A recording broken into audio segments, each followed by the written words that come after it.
salam sejahtera diucapkan kepada anda yang tentu saja sedang mendengarkan Borak Tengah Lapar. Baik, untuk hari ini istimewa kita nak bukakan Borak Tengah Lapar ni dengan pantun. Ingatkan buka puasa. Itulah kan. Kita buka puasa dengan pantun. Okey. Kita Makan ada laksa betul. bersama pria, nasi habis di tanak semula. Ramadan tiba penuh ceria, tingkatkan amalan, raihlah pahala. Allah Akbar. Saya jawab balas, dia. saya Jawab. balas. Angin bertiup di Selat Melaka, panas terik sinar matahari. Panasnya. Menjadi mari kita puasa bersama, jangan makan di tengah hari macam saya. Baik, saya juga ada pantun. Bunga mawar harumnya Mekah. Menjadi tarikan berbagai serangga. Menahan dahaga dan juga lapar, jom borak sementara berbuka. Ya. Okey, macam biasa. Ya, Epi. Terseksa Epi saya tengok. Aduh, Tak terseksa minum bagaikan. air puasa. Betul. Itu cabaran lah. Dikecualikan Ustaz macam ni boleh kan? Belum, tak boleh. Untuk bekerja tak boleh, Ustaz. Untuk bekerja tak boleh. Ini bukan kerja berat lagi. tak boleh. Kalau aircon kot. Baik, macam biasa untuk hari ini kita ditemani oleh yang berbahagia Datuk Ustaz Kazim Ilyas dan juga sahabat saya ini. Saya minat tagline awak. Ya, macam mana? Ya, putih, mana-mana pun putih. Itu kumpulan putih. Bukan Ini boleh mendatangkan marah. Kenapa tak brief dia ini? Baik, kita juga bersama-sama dengan Atu Zero. Ya, pantang mundur kecuali puasa. Operasi. Dah tukar lah Oh, dah sekarang. tukar lah. Ramadan sekarang kita tukar puasa lah. Jangan memandai-mandai, Pi. Nasib baik depan ustaz tau. Okey, baik, itu dia. Dan untuk hari juga kita sudah pun berjalin ibadah puasa hari kedua. Yap. Untuk Borak Tengah Lapar ni kami mendengar anda dan kami tahu apa yang terbuku di hati anda. Dan setiap hari kita ada topik yang berbeza. Macam biasa, kita nak baca. Silakan Atu membaca apakah topiknya pada hari ini. Hari ini dia punya topik. Hari ini punya topik saya tidak kesorangan. Ini saya baca skrip. Okey. Yang kedua tu, yang Yang kedua. kedua. Layan yang kedua tu. Setiap orang yang berpuasa ini menginginkan pahala yang semaksimal mungkin. Macam saya lah Ustaz. Saya kalau puasa memang non-stop beribadah. Tapi bulan puasa ini macam-macam tahu cabarannya.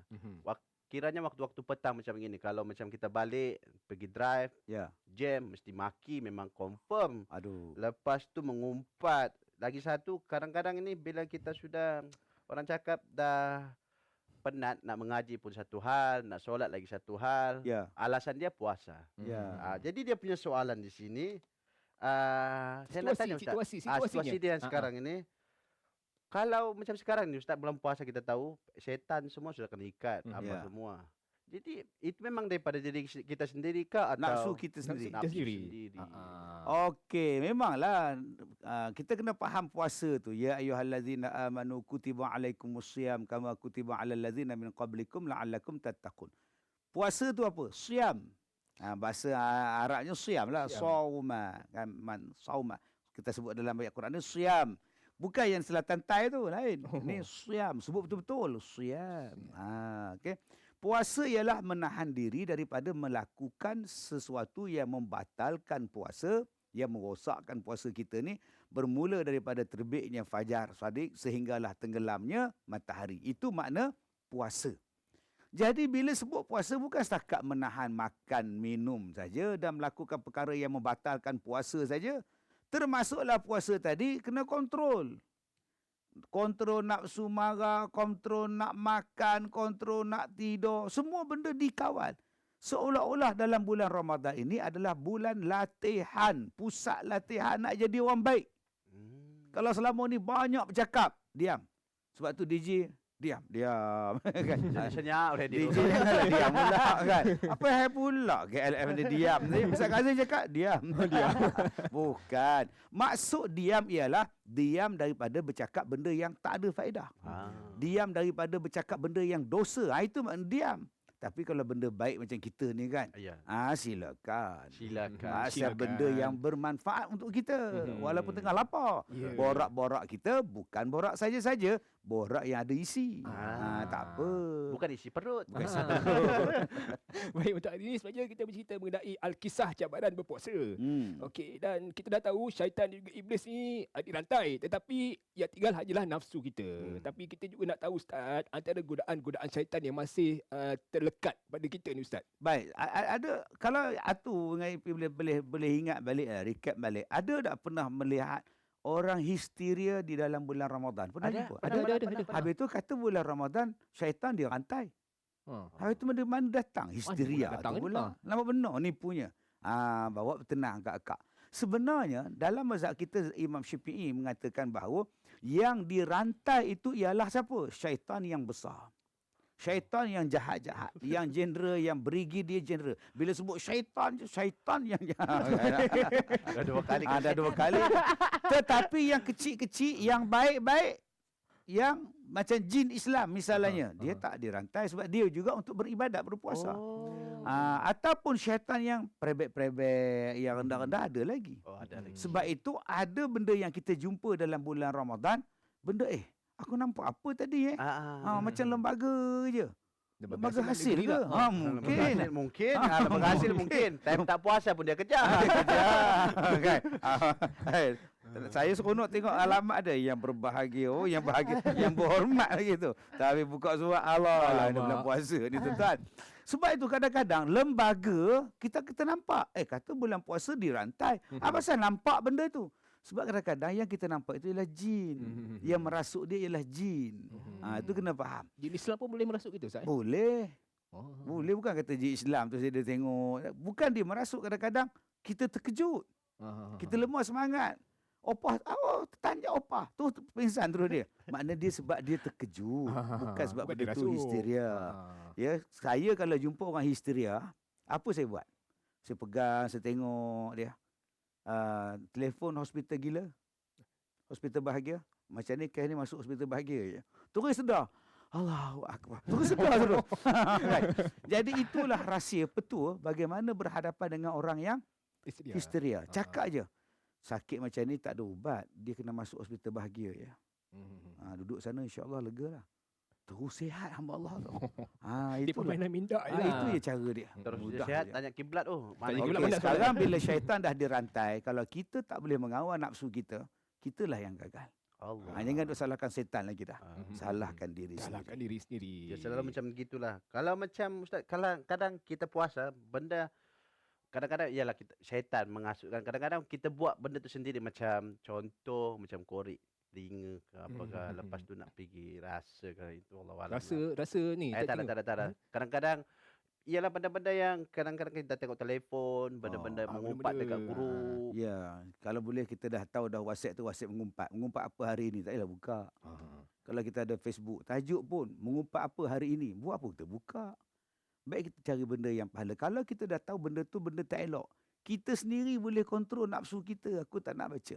Yelah Ustaz, saya tengah-tengah masuk, tiba-tiba dia masuk Ustaz. Saya buka dia masuk. Lajukanlah. Tak payahlah buka. Terus. Tapi bila terus, patah balik pula. Itu senjata haji tu. Itu maknanya kita belum kontrol lagi puasa kita. Ini salahkan syaitan. Baik syaitan. Baik. Daripada duduk tengok benda-benda itu, baca Quran. Tapi aku kata tadi baca Quran pun tak larat Ustaz. Suara tak ada. Kena macam hamba Allah kita ni. Suara tak ada. Tak semestinya baca Quran tu macam kita baca orang musabaqah. Itu memanglah. Tahun depan baru habis tu satu Qurannya. Okey, macam kita sekarang baca, baca skrip ke apa. Ada tak kita baca berbunyi? Tak ada. Ya, situasi pertama. Atu duduk atas kursi, Ustaz Kazim duduk sebelahnya. Ada tak kita baca bunyi? Tak, kita baca. Baca je. Apa salahnya kalau kita dah tak larat nak baca Quran sebab suara kita tak ada air ke tekak tak ada ke? Baca. Itu pun dikira sebagai masih lagi dapat pahala. Senang betul dapat pahala. Tengok dapat pahala Ustaz. Sebab ada yang kata makcik tak larat nak baca Ustaz. Saya tak larat nak baca Ustaz. Letih saya puasa. Teruslah keluarkan bunyi. Macam kita baca buku. Boleh juga. Janji kita baca, janji kita tengok Quran, dapat pahala daripada tengok benda-benda yang tak faedah. Jangan tengok benda tak faedah ni tu. Kau lah dekat KL dia kan selalu tengok WhatsApp apa semua. Itu semua berfaedah. Ingat tengok Kak Long. Tengok kalau. Kalau dah tak ada. Okey, baik, itu dia situasinya mengenai Alkisah cabaran berpuasa ini. Kita nak rehat dulu tu. Ya, rehat. Kita regangkan badan kita. Inilah dia Borak Tengah Lapar. Jom kita ikuti Borak Tengah Lapar. Baik, selamat kembali mendengarkan Borak Tengah Lapar. Dan hari ini kita bercerita mengenai Alkisah cabaran bulan puasa ini. Dan kita masih lagi bersama-sama yang berbahagia Datuk Ustaz Kazim Ilyas dan juga sahabat saya Atu Zero. Ya. Dan kita juga nak tahu Ustaz, Ya. apabila berpuasa ni ramai yang kata boleh tahan lapar. Tetapi dahaga ni Ustaz, haus ni, Aduh. kehausan cinta dan sebagainya memang tak boleh nak tahan Ustaz. Kau tanya macam gini pun saya sudah haus tahu. Aduh. Terbayang pula tau. Hmm. Air Bandung pula. Aduh. Air Bandung. Ustaz. Ais dia kan meleleh. Aduh, tak kuasa tak. Cabaran pula. Air mangga pula. Oh. Macam darurat lah saya ni Ustaz. Dia Ustaz macam ada tip dia Ustaz. Tip dia, jangan minum ais waktu berbuka. Jangan kita banyakkan minum ais batu, minuman berasaskan ais waktu malam. Bila siang besok dia jadi hidrat, bila jadi hydration, kita akan dahaga. Minumkan banyak air masak, banyak air suam, banyak air mineral, banyak air sejuk. Itu dia. Orang kita sekarang buka puasa ya dah satu jak ais gog telannya. Besok pagi dahaganya. Betul. Puasa ais itu bukan menghilangkan dahaga, dia hanya menyedapkan tekak. Iaitu tip nombor 1, bila berbuka dan sebelah malamnya minum air kosong banyak, minum air suam banyak, insya-Allah kita akan berada dalam keadaan tak dahaga. Yang kedua, saya suka mengajar waktu bersahur kita baca li'ila fi Quraisy, ila fihim rihlatash syita'i was-sayf falyabudu rabbah itu. Ataupun Allah Taala sebut kepada kita tentang satu ayat, satu surah yang mengajar supaya wa amanahum min khauf. Satu ayat dalam Quran tu ada tu. Li'ila fi Quraisyin ila fi rihlatash syita'i was-sayf falyabudu rabb hadzal bait allazi at'amahum min ju' wa amanahum min khauf.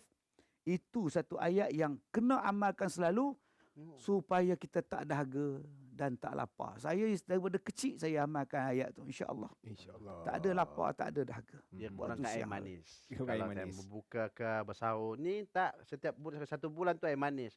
Tahu-tahu raya pertama kena potong kaki Ustaz. Aduh. Air manis dia rembatnya. Tapi bukan sunnah ke Ustaz, mandi manis tu? Benda manis pada makanan, Pada buah makanan. kurma, air sejuk. Okey. Nabi buka puasa sunnahnya buah kurma dan air sejuk. Itu buah kurma. Yang manis itu buah untuk cepat mendatangkan tenaga balik. Sebab itu buah yang paling cepat mendatangkan tenaga balik ialah buah kurma. Dia menggantikan tenaga kita yang hilang sepanjang hari. Yang kedua, buah yang paling cepat menggantikan air yang hilang di dalam badan kita di siang hari ialah buah tembikai. Buat tembikar. tembikai. Orang kita tak pernah tinggal buah tembikai waktu berbuka. Betul. Ya, di masjid baik, di rumah baik. Tembikai saja. Oh, tembikai kalau dapat sekarang. Kita tengah lapar Saya ni kan. bersyukur Ustaz. Tapi Itu kan. tapi orang kita salah faham Ustaz. Ya. Bila sebut manis tu, air mesti manis. Itu masalah. Ais tu bila campur dengan ais itu. Jadi memanglah macam saya ni orang duk bercakap tiap-tiap hari, di antara benda yang paling saya jarang minum ialah ais. Ais. Ais batu. Jarang. Benda yang tak pernah saya makan batu. Batu. Lagi saya jarang makan. Jadi kalau boleh kurangkanlah air ais manis. Dan tadi. berpuasa ini bagus. Sebenarnya info yang bagus juga untuk saya. Sebab saya kalau time puasa memang air manis memang tak miss. Tak miss. Berapa jam? Sekali buka puasa berapa jam? 3-4 galen lah. 3-4 galen tu.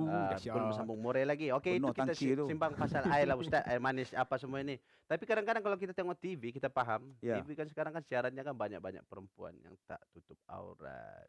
Lepas tu seksi. Benda tu sebenarnya boleh kurangkan pahala Ya, juga kan. betul. Itu yang dalam rumah belum lagi keluar. Kalau Ya. keluar lagi, Aduh, masya-Allah. Masya Allah. Sebab tu ada orang yang duduk dalam gua. Ah, Bulan Ramadan dia duduk dalam gua. itu penyokong Manchester United. Janganlah cakap. Ustaz Betul dia mulai tau.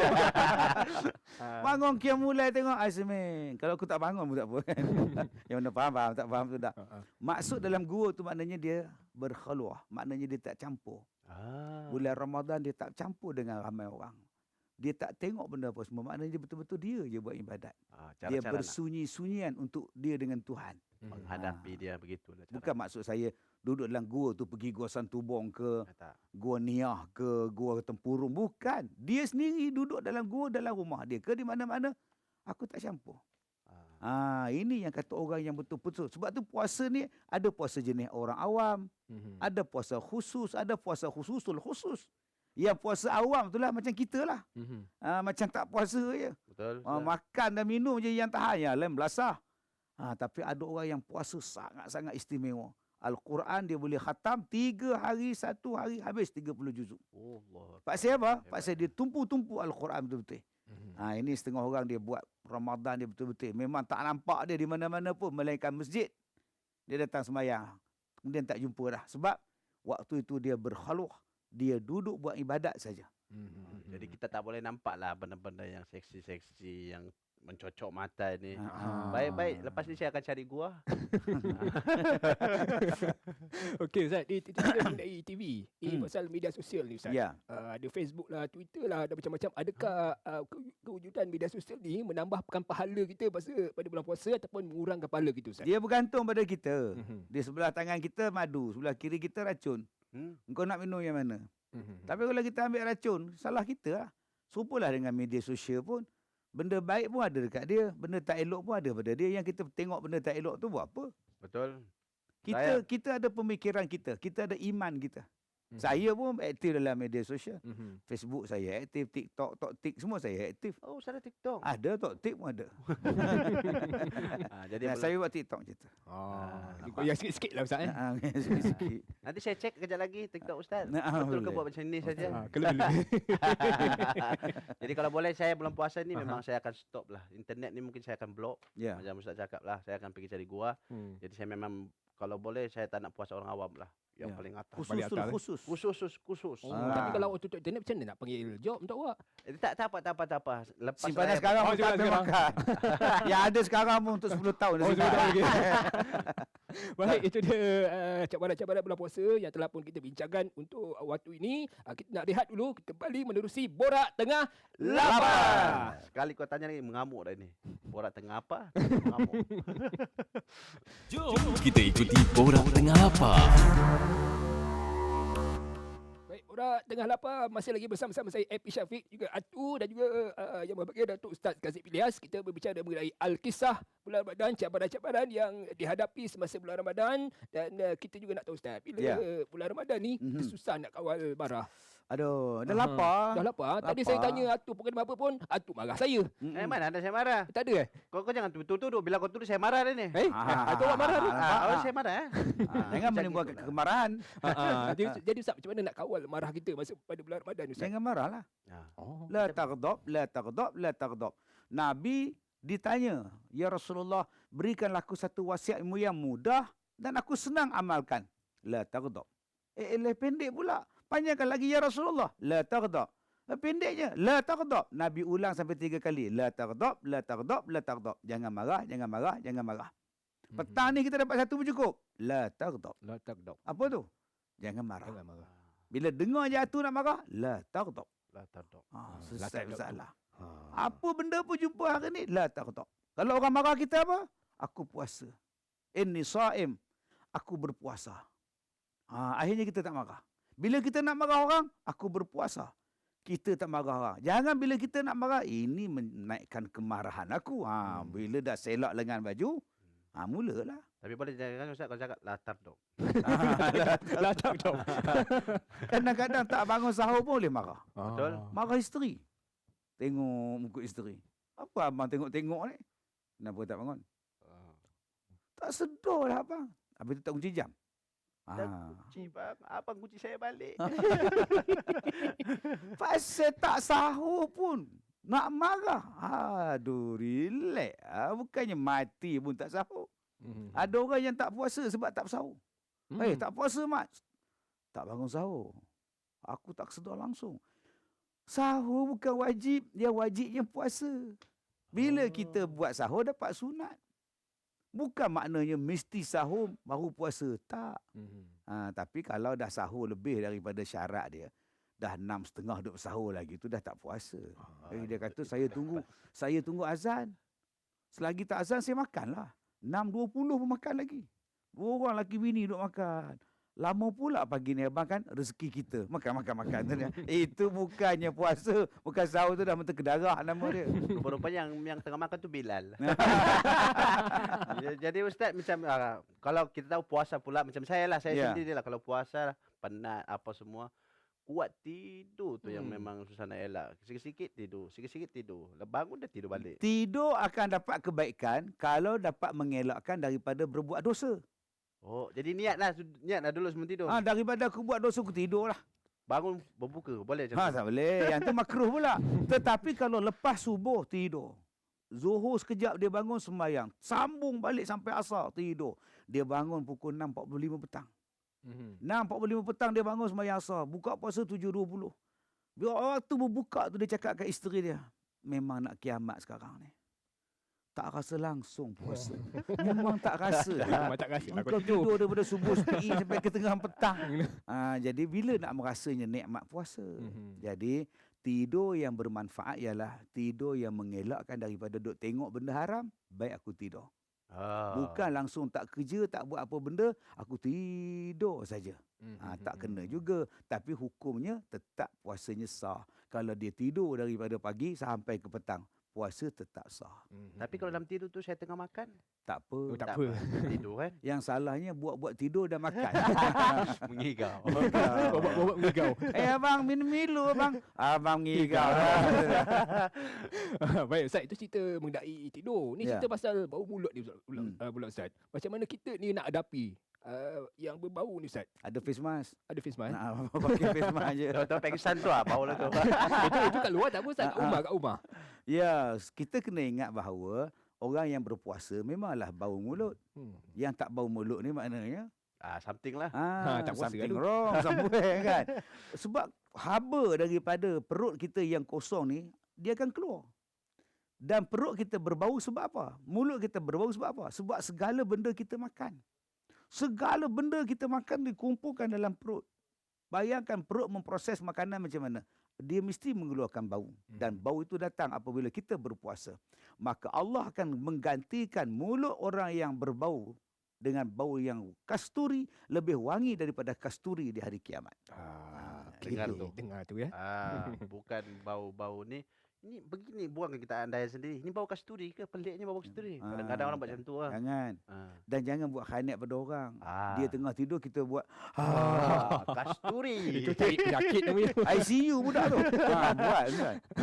Baik, itu dia untuk episod kedua ni kita bicara mengenai Al-Kisah Cabaran bulan Ramadan, dan insya-Allah kita akan kembali lagi untuk episod ketiga pada hari esok, dan kita masih lagi bersama-sama dengan Ustaz Kazim, Datuk Ustaz Kazim untuk episod yang akan datang. Jadi untuk hari ini kita berpisah di sini dan kita jumpa lagi. Assalamualaikum. Borak Tengah Lapar. Jom kita pergi bazar Ustaz. Jom. Mari. Borak Tengah Lapar itu tadi dibawakan oleh KLFM.